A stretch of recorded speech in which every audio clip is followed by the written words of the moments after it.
अपने YouTube channel global science IQ में आप सभी लोगों का मैं हार्दिक स्वागत करती हूँ। इसी के साथ साथ आप सभी लोगों को गुड आफ्टरनून। तो जैसा कि आप सभी लोगों ने थंबनेल में देख ही लिया होगा, आज से हमने आपका ऑर्गेनिक केमिस्ट्री का एक न्यू चैप्टर स्टार्ट कर दिया है जिसका नाम है हेलो एल्केन। ये इसकी बेसिक क्लास है, इंट्रोडक्शन क्लास है, जिसमें आज हम आपको हेलो एल्केन कहते किसे इसके बारे में जानकारी देंगे, साथ ही साथ इसे किस प्रकार से वर्गीकरण किया गया इसके बारे में आज हम आपको डिटेल से जानकारी देंगे। उससे पहले यदि अभी तक आपने हमारे पिछले लेक्चर ऑर्गेनिक केमिस्ट्री के नहीं देखे तो आज की क्लास को यहीं पर स्किप कर देना, क्योंकि हमने पिछले लेक्चरों में आपको ऑर्गेनिक केमिस्ट्री की बेसिक जानकारी दी है और बेसिक जानकारी देने के बाद ही हमने आपके चैप्टर स्टार्ट किए हैं। जब तक आपको बेसिक जानकारी नहीं होगी, आपको हर हाल में 101% की हम गारंटी देते हैं, आपको ऑर्गेनिक केमिस्ट्री के एक भी लेक्चर समझ में नहीं आएंगे। यहाँ चैप्टर से बनने वाले एक भी लेक्चर नहीं समझ में आएंगे जब तक आप बेसिक क्लासों को नहीं देख लेते। लगभग हमने 18 लेक्चर अपलोड कर दिए हैं ऑर्गेनिक केमिस्ट्री की बेसिक क्लासेस के, तो सबसे पहले उनको अटेंड कर लीजिए, उसके बाद आज की क्लास पर आइएगा, क्योंकि चैप्टर बहुत ही इंपॉर्टेंट है और ऐसे चैप्टर है जो कि पिछले जो बेसिक क्लासेस हमने पढ़ाई है उनसे कनेक्टेड। ठीक है, बेसिक क्लास इसलिए मैंने पहले करा दी जिससे आपको यहाँ पर किसी भी प्रकार की तकलीफ ना उठानी पड़े। और ऑर्गेनिक केमिस्ट्री वैसे भी सभी लोग कहते हैं कि बहुत डिफिकल्ट होती है, बहुत कम समझ में आती है, लेकिन हमारी कोशिश यही रहेगी कि आपके लिए आसान बना दी जाए। और आसान तभी बन पाएगी जब आप लेक्चर नंबर 1 से देखना स्टार्ट करेंगे। ठीक है, तो आज की क्लास से बनने वाले हर एक पॉइंट को हम आपके तक पहुंचाने की पूरी कोशिश करेंगे।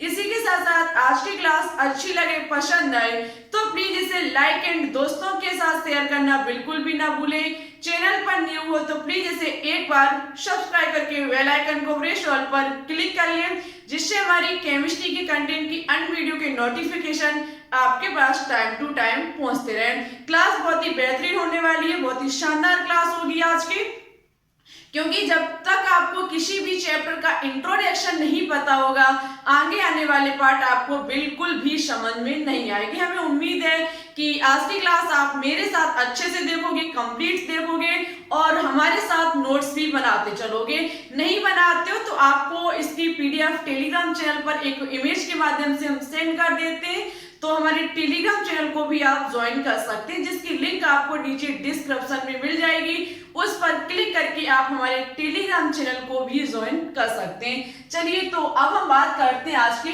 शानदार क्लास पर।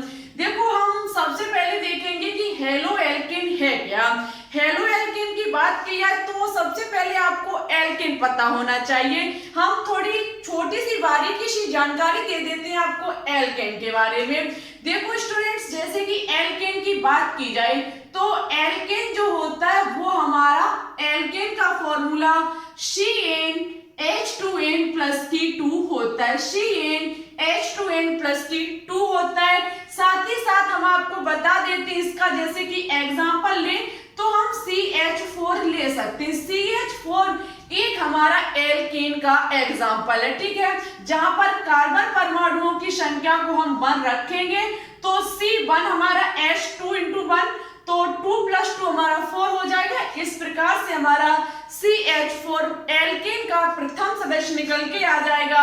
यहाँ पर कार्बन परमाणुओं की संख्या 1 है, शब्द लिया जाएगा मैथ और इससे लिया जाएगा एन, हमारा हो जाएगा मेथेन। ठीक है, इस प्रकार से हम एल्केन, एल्कीन, एल्काइन श्रेणियों को पढ़ते हैं। ये सब कुछ हम पहले आपको जानकारी दे चुके जब हमने आपको IUPAC नामकरण करना सिखाया था, तब एल्केन, एल्कीन और एल्काइन के बारे में अच्छे से जानकारी दी थी। ये हो गया हमारा एल्केन। जब ये मुझे बात करना ध्यान से पढ़ लीजिएगा, लिखा हुआ है कि हैलोजन परमाणु द्वारा हाइड्रोकार्बन से एक या अधिक हाइड्रोजन परमाणुओं के प्रतिस्थापन से उत्पन्न होने वाले यौगिक को हेलो एल्केन या फिर एल्किल हैलाइड कहा जाता है। देखो यहाँ पर स्पष्ट तरीके से लिखा हुआ है कि जब किसी भी हाइड्रोकार्बन में से किसी हैलोजन परमाणु के द्वारा हाइड्रोजन को प्रतिस्थापित या फिर हम कह सकते हैं हटा दिया जाता है तो बनने वाले यौगिक को हेलो एल्केन या फिर एल्किल हैलाइड कहा जाता है। जैसे कि एग्जाम्पल के तौर पर हम ले सकते हैं, इसे हम कह सकते हैं एलिफेटिक। जैसे कि हमारा कोई एलिफेटिक हाइड्रोकार्बन है, माना कि हमारा कोई एलिफेटिक हाइड्रोकार्बन है, एलिफेटिक हाइड्रोकार्बन में से क्या होगा, किसी हैलोजन परमाणु के द्वारा, कहने का मतलब है यहाँ पर कोई हैलोजन परमाणु का एलिमेंट कनेक्ट किया जाएगा। एक बात और अच्छे से नोट डाउन कर लेना, हैलोजन परमाणु के एलिमेंट को हम X से प्रदर्शित करते हैं। यदि आपको कहीं X लिखा मिल जाए तो समझ लीजिएगा कि वहां पर हैलोजन परमाणु के एलिमेंट को रखा गया है, और ये मत समझना ये माइनस का चिन्ह लगा हुआ है। इसका मतलब होता है कि हैलोजन परमाणु के जो एलिमेंट है वो सिंगल बॉन्ड से कनेक्ट रहते हैं, क्योंकि उनकी वैलेंसी ओनली, उन्हें अपनी वैलेंसी पूर्ण करने के लिए अंतिम कोष में 8 इलेक्ट्रॉन पूर्ण करने के लिए ओनली 1 इलेक्ट्रॉन की आवश्यकता होती है। हैलोजन परमाणु के एलिमेंट हमारे होते हैं फ्लोरीन हुआ, क्लोरीन हुआ, ब्रोमीन हुआ और आयोडीन हुआ। इनमें से कोई भी एलिफेटिक हाइड्रोकार्बन में से क्या करेगा, एलिफेटिक हाइड्रोकार्बन में से एक हाइड्रोजन को प्रतिस्थापित कर देगा, एक हाइड्रोजन को हटा करके अपने आप को जोड़ लेगा। बनने वाले यौगिक को एलोहेल्किन कहा जाता है। क्या कहा जाता है, बनने वाले यौगिक को हेलोएल्किन या फिर हम कह सकते हैं एल्किल हैलाइड कहा जाता है। आई होप आपको इतनी चीज अच्छे से क्लियर हुई होगी। मन में किसी भी प्रकार का डाउट हो, कहीं भी आपको समझ में ना आया हो, तुरंत कमेंट बॉक्स में लिख दीजिएगा। नेक्स्ट क्लास में उसे हम समझाने की पूरी कोशिश करेंगे। तो इतना याद रखना, जब किसी हैलोजन परमाणु के द्वारा किसी हाइड्रोकार्बन में से, हाइड्रोकार्बन का मतलब जो हाइड्रोजन और कार्बन से मिलकर के बना हुआ यौगिक, उसमें से जब हम हाइड्रोजन को प्रतिस्थापित कर देते, हाइड्रोजन को हटा देते, हाइड्रोजन के हटाने के बाद हम किसी हैलोजन परमाणु के एलिमेंट को कनेक्ट कर देते हैं, बनने वाले यौगिक को क्या कहा जाता है, हेलोएल्केन या फिर एल्किल हैलाइड कहा जाता है। ठीक है, जैसे कि हमारा कोई एलिफेटिक हाइड्रोकार्बन, उसमें हमने X को कनेक्ट किया, X का मतलब आपको पता है हैलोजन परमाणु के एलिमेंट फ्लोरीन हुआ, क्लोरीन हुआ, ब्रोमीन हुआ, साथ ही साथ हमारा आयोडीन हुआ। इससे हमने हाइड्रोजन को हटाया और किसी को जोड़ा, हेलोएल्केन कहलाएगा। जैसे कि हम एग्जाम्पल के तौर पर बात करें तो ले सकते हैं हमारा CH4 जो कि हाइड्रोकार्बन है, ये हाइड्रोजन और कार्बन से मिलकर के बना हुआ है। साथ ही साथ ये हमारा एलिफेटिक हाइड्रोकार्बन है, ये एक एल्केन जो आपका होता है समूह उसका प्रथम सदस्य है, और एल्केन को एलिफेटिक भी कहा जाता है। ये हमारा, इसका नाम होता है मेथेन, इसका नाम जो होता है वो होता है मेथेन। यदि हम क्या करें कि इसमें से एक हाइड्रोजन को प्रतिस्थापित कर दें, इसकी संरचना बनेगी कुछ इस प्रकार से, इसकी संरचना बनेगी कुछ इस प्रकार से। यदि हम इसके एक हाइड्रोजन को यहाँ से प्रतिस्थापित कर दें, यहाँ से हटा दें और क्या करें, यहाँ पर किसी भी हैलोजन परमाणु के एलिमेंट को कनेक्ट कर दें, जैसे कि हमने कर दिया आयोडीन को, यहाँ से एक हाइड्रोजन को प्रतिस्थापित करके हमने आयोडीन को जोड़ दिया, हैलोजन परमाणु के एलिमेंट को जोड़ दिया, इसको ही स्टूडेंट हेलोएल्केन कहा जाएगा। इसका नाम जो होगा, हेलो की जगह क्या आ जाएगा, आयोडीन, और हेलोएल्केन, एल्केन की जगह यह कौन सा सदस्य था, ये हमारा मेथेन था, क्योंकि मेथेन में से ही हमने हाइड्रोजन को प्रतिस्थापित किया है, मेथेन से ही हमने हाइड्रोजन को प्रतिस्थापित करके आयोडीन को कनेक्ट किया है, इसका नाम हो जाएगा आयोडीन मेथेन। ठीक है, इस प्रकार से हम समझ सकते हैं हेलोएल्केन की डेफिनेशन को, और इसे हम किस प्रकार से एग्जांपल ले सकते हैं, इसको हम इसी प्रकार से समझ सकते हैं। आई होप आपको इतनी चीज अच्छे से क्लियर हुई होगी, मन में किसी भी प्रकार का डाउट हो, कहीं भी समझ में ना आया हो, तुरंत कमेंट बॉक्स में लिख दीजिएगा। हम आपको नेक्स्ट क्लास में समझाने की पूरी कोशिश करेंगे। अब चलिए बात करते हैं, अब बात करेंगे एल्किल हैलाइडों का वर्गीकरण। आप कहने का मतलब है एल्किल हैलाइड क्या लीजिए, चाहे हेलो एल्केन क्या लीजिए, इनका पढ़ेंगे हम वर्गीकरण। ले लीजिए इसकी स्क्रीनशॉट। तो फिर चलिए अब स्टूडेंट्स हम बात किस पर करने वाले हैं, एल्किल हैलाइडों का वर्गीकरण। एल्किल हैलाइडों का जो वर्गीकरण होता है वो इसका फर्स्ट जो टाइप है वो है हैलोजन परमाणुओं की संख्या के आधार पर। पहले हम बात करेंगे कि हैलोजन परमाणुओं की संख्या के आधार पर हेलो एल्केन को किस प्रकार से वर्गीकृत किया जाता है। सबसे फर्स्ट हम पढ़ेंगे क्या, मोनो हैलाइड। मोनो का मतलब होता है एक और हैलाइड का मतलब होता है हैलोजन परिवार के एलिमेंट। जब कहीं भी एक हैलोजन परिवार का एलिमेंट कनेक्ट होगा उसको कहा जाएगा मोनोहैलाइड। शब्द से थोड़ा समझने का प्रयास कीजिएगा और शब्दों से यदि आप चीज को पकड़ गए, उसको समझ गए, तो आप उस चीज को हर हालत में सही करके छोड़ेंगे, ठीक है। ओनली शब्द पर ज्यादा गौर किया करें। देखो लिखा हुआ है एक हाइड्रोजन परमाणु का प्रतिस्थापन एक हैलोजन परमाणु के द्वारा किया जाता है, तब हमारा प्राप्त यौगिक मोनोहैलाइड कहलाता है। जब किसी भी एक हाइड्रोजन परमाणु का जो प्रतिस्थापन होगा, किसी भी कह सकते हैं हाइड्रोकार्बन में से एक हाइड्रोजन परमाणु को किसी हैलोजन एलिमेंट के द्वारा हटाया जाता है, उससे बनने वाला या फिर उससे प्राप्त यौगिक को क्या कहा जाता है, मोनोहैलाइड कहा जाता है। चलिए एग्जाम्पल के तौर पर हम समझ सकते हैं। एग्जाम्पल के तौर पर बात की जाए तो आपको पता है CH4 जो होता है वो हमारा होता है मेथेन। यदि CH4 में से एक हाइड्रोजन को हटा दिया जाए और किसी हैलोजन परिवार के एलिमेंट को कनेक्ट कर दिया जाए या फिर जोड़ दिया जाए तो हमारा क्या बचेगा, CH3Cl। यहाँ से 4 थे हाइड्रोजन, एक प्रतिस्थापित हुआ, एक हटा दिया गया। हैलोजन परिवार का एलिमेंट क्लोरीन को जोड़ दिया गया, इसका जो नाम होगा वो होगा क्लोरोमेथेन। इसका नाम था मेथेन, समझने का प्रयास कीजिएगा, इसका नाम था मेथेन। मेथेन में से ही हाइड्रोजन को हटाया गया, मीन्स हमारा बनके तैयार हो गया फॉर्मूला क्लोरोमेथेन, ठीक है। क्या बनके तैयार हुआ, क्लोरोमेथेन, या फिर हम इसे मेथिल क्लोराइड भी कह सकते हैं। यदि हम इसे किसके तौर पर देखें, हेलो एल्काइड के उससे यदि हम इसे एल्किल हैलाइड के तौर पर देखें तो हम इसे क्या कह सकते हैं, इसे हम कह सकते हैं मेथिल क्लोराइड, ठीक है, CH3Cl। और भी एग्जांपल हम ले सकते हैं, जैसे कि हमारा हुआ CH3 में से हम क्या करेंगे, ये हमारा C2H6 होता है, इसमें से हम एक हाइड्रोजन को यहाँ से हटाएंगे तो हमारा CH3CH2 और जैसे कि हमने Br को जोड़ दिया तो ये हमारा हो जाएगा, इसका नाम हो जाएगा ब्रोमोएथिन, या फिर हम इसे कह सकते हैं एथिल ब्रोमाइड, ठीक है। इस प्रकार से क्या होता है कि जब किसी एक हाइड्रोजन परमाणु को किसी एक हैलोजन परिवार के एलिमेंट के द्वारा प्रतिस्थापित किया जाता है तब उसे कहा जाता है मोनोहैलाइड, ठीक है। इतनी चीज अच्छे से क्लियर हुई होगी। और हम आपको बता देते हैं, बहुत सारे स्टूडेंट्स कमेंट करते हैं कि हम केमिस्ट्री की तैयारी कहाँ से करें, कहने का मतलब है इसके लिए बेस्ट बुक बता दीजिए।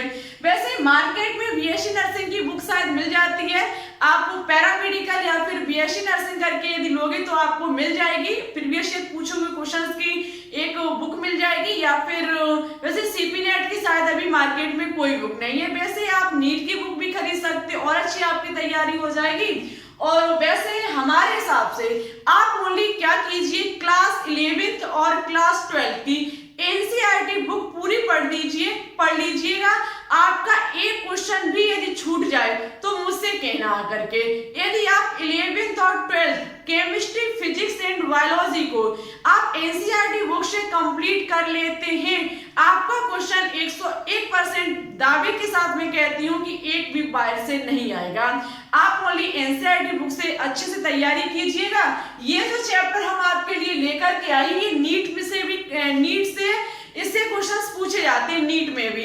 ये हमारा क्लास 12 का 10 नंबर जो चैप्टर है उससे ये आपकी हम पीडीएफ लेकर के आए हुए हैं। देखो एनसीईआरटी बुक से ही तैयारी करनी होगी आपको। अन्य से बुक आप ले लीजिए तो उसमें होता क्या है कि शॉर्ट रूप दे दिया जाता है, आपको कंपटीशन लेवल का उसमें शॉर्ट रूप दे दिया जाता है। और ये जो आपकी 11th 12th की होती है उसमें थोड़ा डिटेल से लिखा होता है, ठीक है, बस इतना ही होता है। उसमें एक एग्जाम्पल मिलेगा, तो एनसीईआरटी बुक में आपको 5 से 6 एग्जाम्पल मिल जाएंगे देखने को, बस थोड़ा इसमें विस्तार होता है, ठीक है। वो कंपटीशन लेवल के हिसाब से थोड़ा कम कर दिया जाता है, क्योंकि कंपटीशन लेवल में आपको किसी की डेफिनेशन नहीं पूछी जाएगी, तो वहां पर ओनली आपको पॉइंट टू पॉइंट दिखने को मिलेंगे।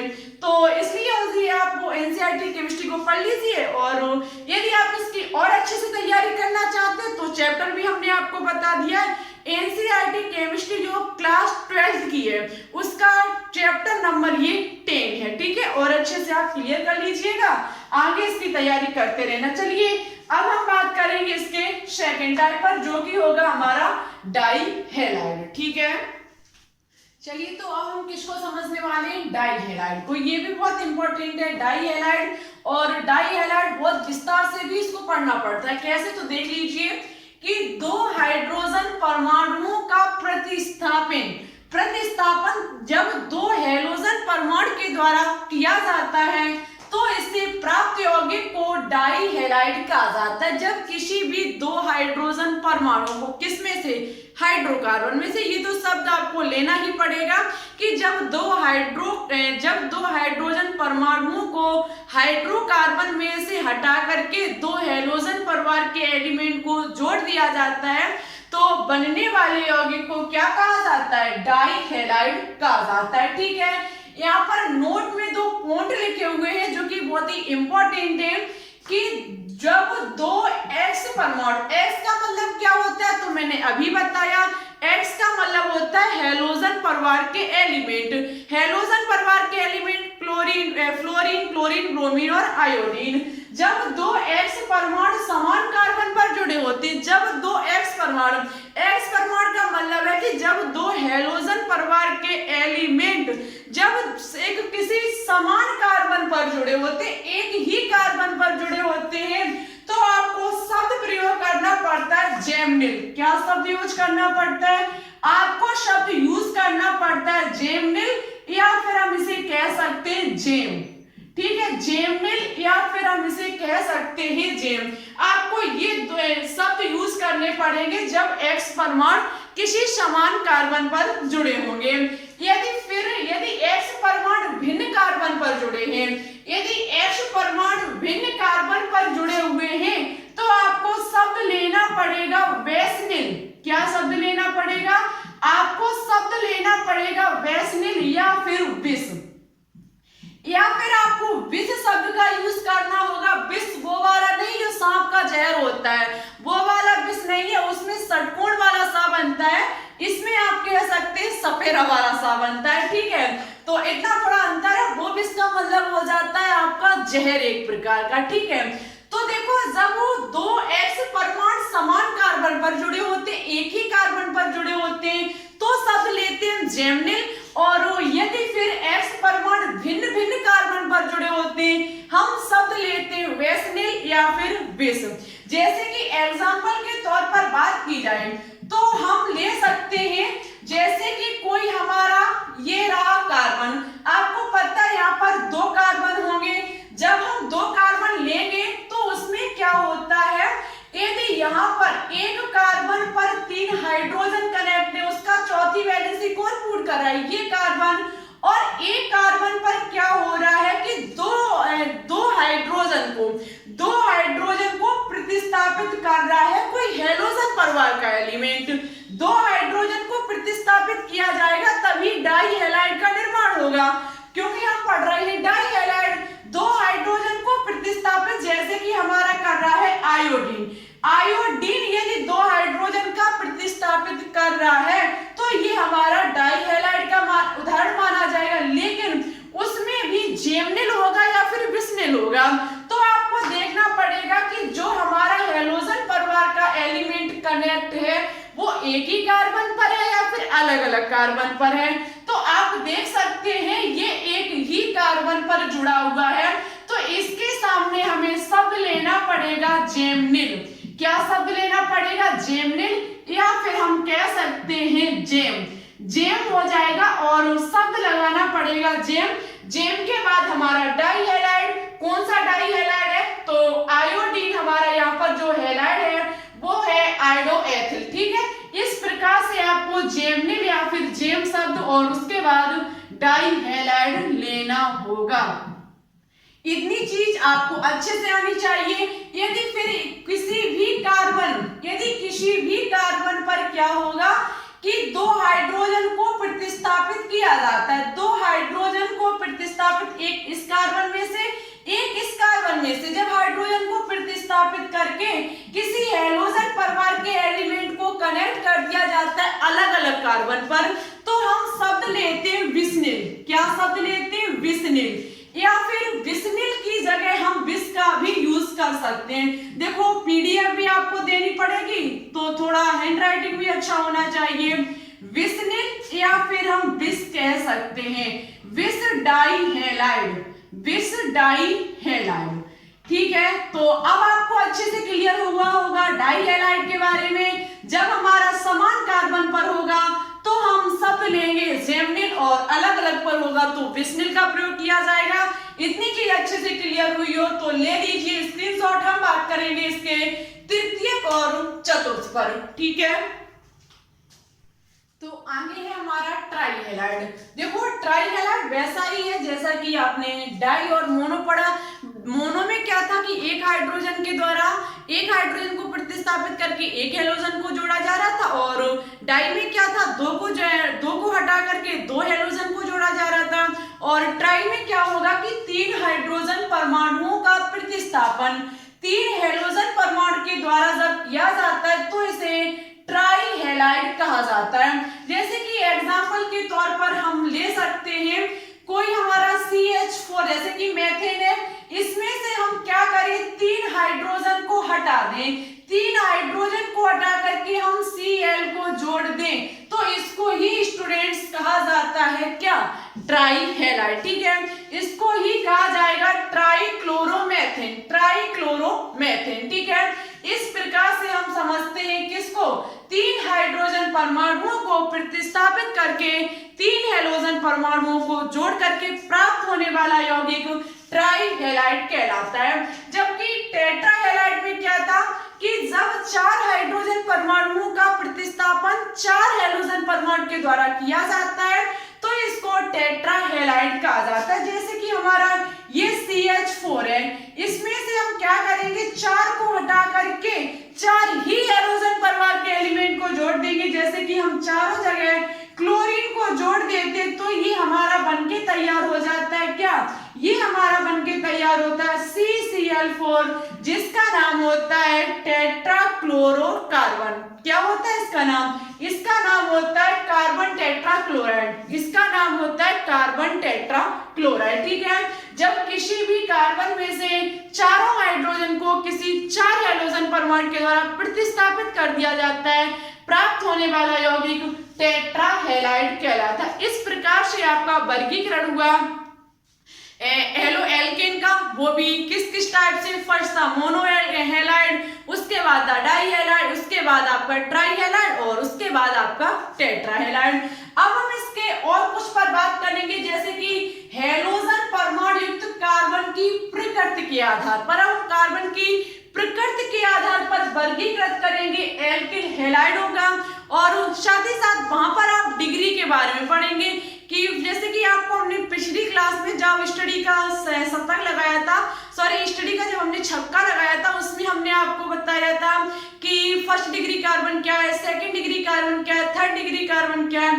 तो देखो पिछली क्लास को जरूर अटेंड करें। और आज हम जो पढ़ाने वाले हैं वो आपको हेलो एल्केन में कार्बन की डिग्री के आधार पर पढ़ाएंगे, तो इसकी आप सबसे पहले स्क्रीनशॉट ले लीजिए और फिर आगे समझने की कोशिश कीजिएगा। ठीक है स्टूडेंट्स,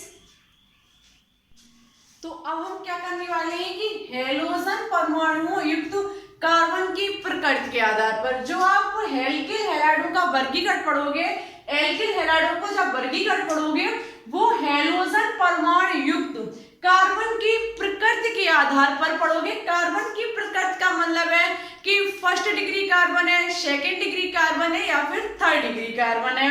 देखो first degree carbon, second degree carbon और थर्ड डिग्री कार्बन को हमने आपको पिछली क्लास में, शायद वीडियो नंबर वो 18 थी, बहुत अच्छे से हमने जितनी भी उस क्लास में जानकारी दी है सभी आपके लिए बहुत इंपॉर्टेंट जानकारी थी। वहां हमने आपको बिल्कुल जीरो से भी जीरो लेकर के चले और आपको हाई लेवल तक का हमने पढ़ाने की कोशिश की है, ठीक है। तो उस क्लास को आप एक बार जरूर देखें, जो कि है स्टडी का सुपर छक्का। स्टडी का एक प्रकार का सुपर छक्का है जिसमें आपको हमने A to Z organic chemistry की बेसिक क्लासेस को कंप्लीट कराने की कोशिश की है एक वीडियो में, ठीक है।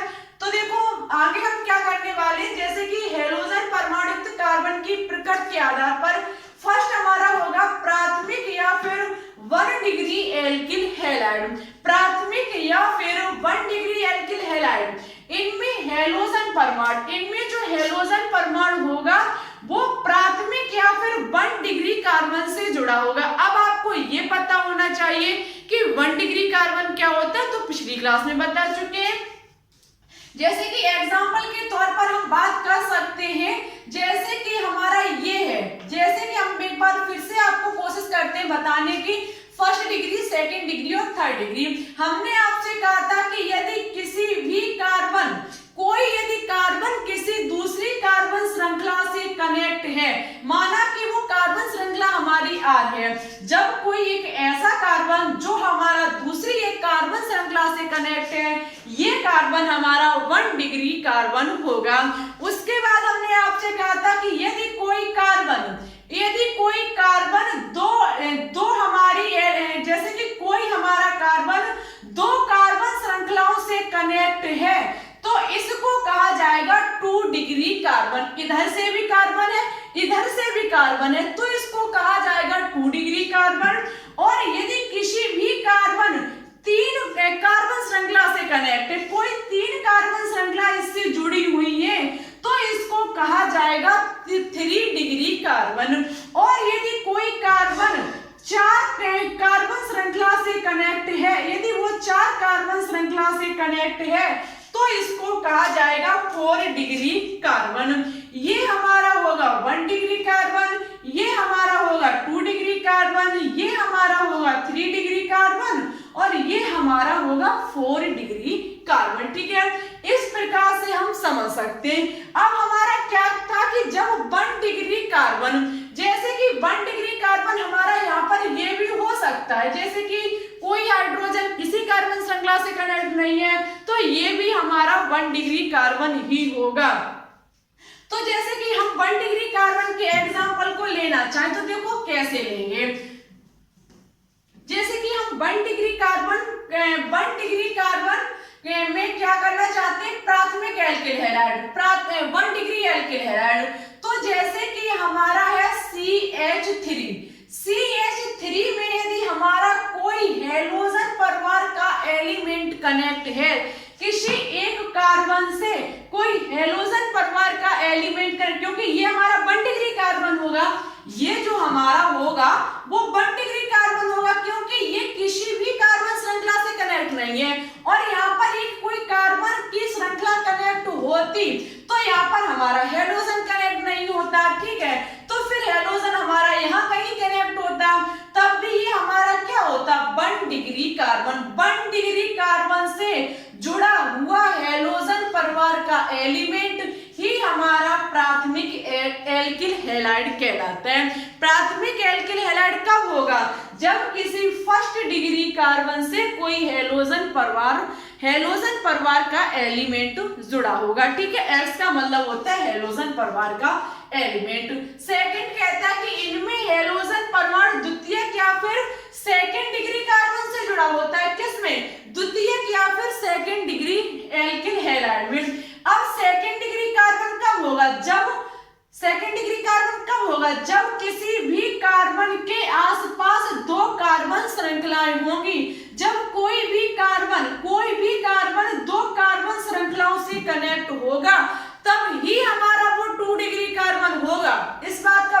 ध्यान रखना कि 2 डिग्री कार्बन कब होता है, जब किसी भी कार्बन जो होगा वो 2 कार्बन श्रृंखलाओं से कनेक्ट होगा, उसके इधर भी कार्बन होना चाहिए, इधर भी कार्बन होना चाहिए, ऊपर हमारा H हो जाएगा, इसकी वैलेंसी हाइड्रोजन द्वारा पूर्ण हो जाएगी। ठीक है, माना कि हम बता रहे हैं आपको पूरी संरचना बना करके।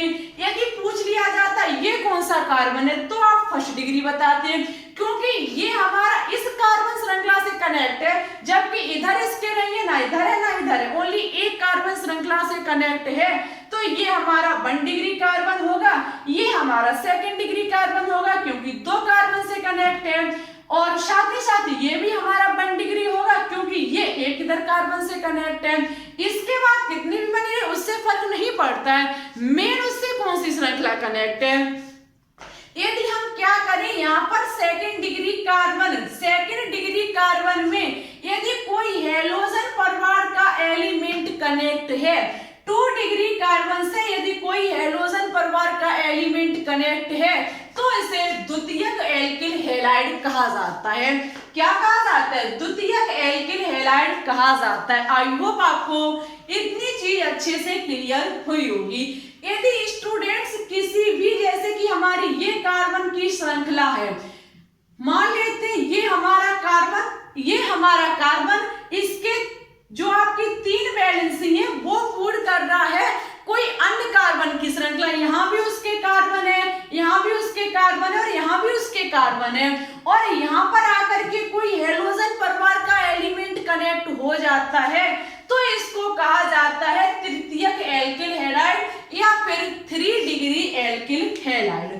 क्या कहा जाता है? 3 डिग्री एल्किल हैलाइड कहा जाता है। मान लीजिए इस प्रकार से आपकी कोई है और यहाँ पर कोई X आकर के कनेक्ट हो जाता है, तो इसको तृतीयक एल्किल हैलाइड या फिर 3 डिग्री एल्किल हैलाइड कहा जाता है। ठीक है, इस प्रकार से कार्बन की प्रकृति के आधार पर हम एल्किल हैलाइडों का वर्गीकरण पढ़ सकते हैं। नेक्स्ट क्लास में आपको पढ़ाया जाएगा हैलो एल्केनों का नामकरण। हैलो एल्केनों का नामकरण किस प्रकार से किया जाता है आपको नेक्स्ट क्लास में समझाया जाएगा। आज के लिए बस इतना ही। आज ये इंट्रोडक्शन के साथ साथ बहुत सारी जानकारी आपने प्राप्त की है। सबसे इंपॉर्टेंट हैलो एल्केन है क्या, हैलो एल्केनों का वर्गीकरण क्या होता है, और इसमें भी आपने बहुत कुछ सीखने की कोशिश की और इससे बनने वाले हर एक पॉइंट को हमने आपके तक पहुंचाने की कोशिश भी की है। और क्लास कैसी लगी ये कमेंट बॉक्स में कमेंट करके जरूर बताएं। साथ ही साथ आज हम आपके लिए कोई होमवर्क तो नहीं लेकर के आ पाए, लेकिन फिर भी आप ओनली ये बता दीजिएगा क्लास में कि क्लास कैसी लगी। कमेंट बॉक्स में ये बता दीजिएगा कि क्लास कैसी लगी और आपको आगे ये चैप्टर चाहिए या नहीं चाहिए, कि आप हैलो एल्केन को पहले इस तरीके से कभी आपने पढ़ रखा है, तो ये भी कमेंट बॉक्स में कमेंट करके बताइएगा। पिछली क्लास में जो क्वेश्चन होमवर्क में दिया था उसका आंसर दिया है इमरान अहमद ने, जितेंद्र सिंह, महेंद्र यादव और अर्जुन वर्मा पैथोलॉजी। इन 4 स्टूडेंट्स ने बहुत ही अच्छे से और शानदार तरीके से सही आंसर दिया। Thank you. लगातार आप कोशिश इसी प्रकार से करते रहिए, आपका सिलेक्शन जरूर होगा। साथ ही साथ चैनल को थोड़ा सपोर्ट कीजिए, वीडियो अच्छी लगे तो लाइक कीजिए, दोस्तों के साथ शेयर कीजिए। चैनल पर न्यू हो तो प्लीज इसे सब्सक्राइब करके बेल आइकन को प्रेस ऑल पर क्लिक कर लीजिए। ठीक है, तो क्लास कैसी लगी ये जरूर बताएं, और क्या आपको ये चैप्टर अच्छा लगा, आपको पसंद आया, क्या हमने ये जो चैप्टर स्टार्ट किया वो आपके लिए अच्छा है, और आपको इसी प्रकार से ऑर्गेनिक केमिस्ट्री के सभी चैप्टर चाहिए, जरूर कमेंट बॉक्स में कमेंट करके बताएं। ये चैप्टर बहुत अच्छा है, इससे नीट में भी क्वेश्चंस पूछे जाते हैं, या इससे बनने वाले हर एक पॉइंट को हम यहाँ पर डिस्कस करेंगे बोर्ड पर। तो हमारे साथ अंत तक बने रहना इस चैनल पर। ऑर्गेनिक केमिस्ट्री को अंत तक फिनिश कराने की कोशिश करेंगे। जो आपके ये पॉलीमर, बहुलक हुआ, दैनिक जीवन से बनने वाली रसायन जो भी होंगे सभी ऑर्गेनिक केमिस्ट्री में कंप्लीट कराया जाएगा। ठीक है, ओनली आप सपोर्ट करते रहिए और इस चैनल के साथ अंत तक जुड़े रहिए। तो फिर ठीक है, चलते हैं। आज के लिए इतना ही। टेलीग्राम चैनल को जरूर ज्वाइन कर लीजिएगा, लिंक नीचे डिस्क्रिप्शन में डली हुई है। चलिए चलते हैं। Thanks for watching this video. जय हिंद, जय भारत।